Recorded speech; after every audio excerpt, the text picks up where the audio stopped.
This is the life story of Britain's most dangerous prisoner, dubbed the real-life Hannibal Lecter, Robert Maudsley. Robert Maudsley was the fourth of 12 children, born in Spoke, Liverpool.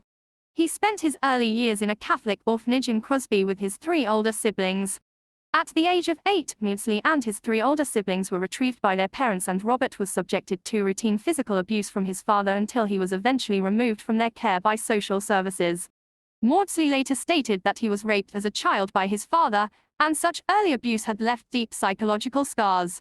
As a teenager during the late 1960s, Maudsley was a sex worker in London, using his income to support his drug addiction. He was forced to seek psychiatric help after several suicide attempts. It was during his talk with doctors that he claimed to hear voices telling him to kill his parents.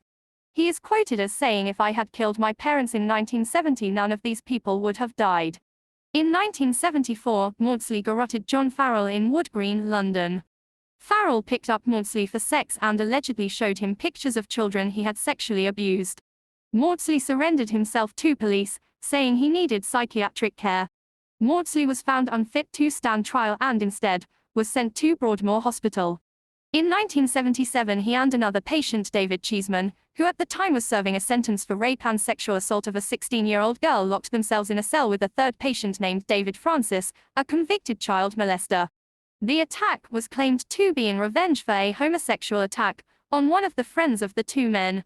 They tortured him to death over a period of 9 hours. After this incident, Maudsley was convicted of manslaughter and sent to Wakefield prison. He disliked the transfer and made it clear he wanted to return to Broadmoor. Maudsley was later sentenced to life imprisonment, with a recommendation that he never be released. In 1978, Maudsley killed 2 fellow prisoners at Wakefield prison in one day. He had originally set out to kill 7. His first victim was Sani Dawood, imprisoned for killing his wife. At the time, Dawood had been giving Maudsley French lessons. Maudsley had invited Dawood to his cell, where he garroted and stabbed him before hiding his body under his bed.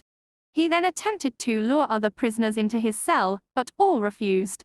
Maudsley then prowled the wing hunting for a second victim, eventually cornering and stabbing prisoner William Roberts to death as he was lying in his bed.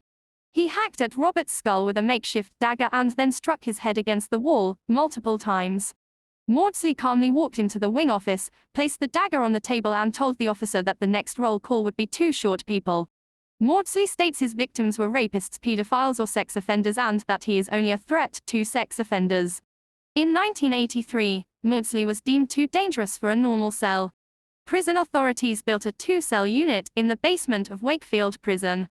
Due to his history of violence when outside his cell, he is escorted by at least 4 prison officers. In March 2000, Maudsley unsuccessfully pleaded for the terms of his solitary confinement be relaxed or to be allowed to take his own life via a cyanide capsule. He also asked for a pet budgerigar, which was also denied. To this day, Robert Maudsley is still incarcerated at Wakefield prison, never to be released. Subscribe to see our latest life story posts. Goodbye for now, don't have nightmares.